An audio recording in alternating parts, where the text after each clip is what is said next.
So as I mentioned before, a design patent is different than just a regular utility application.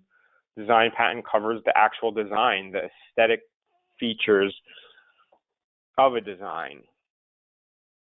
And that could be, again, you can potentially look at a catheter or a suture or a syringe, and if it's, or some other tool that you might use, and if it has a unique look to it, you might be able to protect that look. However, the functional aspects of the look of the design versus the aesthetics of the design are two separate things. The functional would be covered by a utility patent.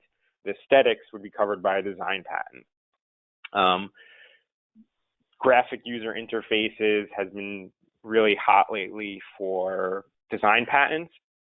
It covers what a user would see, and that could be, sorry, I jumped ahead there, and that could be for software that you create and use in your business.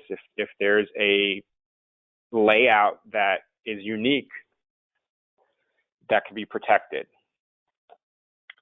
So some patents, just to give you an idea of what patents cover. If you think of Gillette's razor, there you can have multiple patents. You can have a design patent that covers essentially the contours and the aesthetics of the razor, but then you can have something like a utility patent covering how the 5 blades are all moving on the little springs that they're attached to.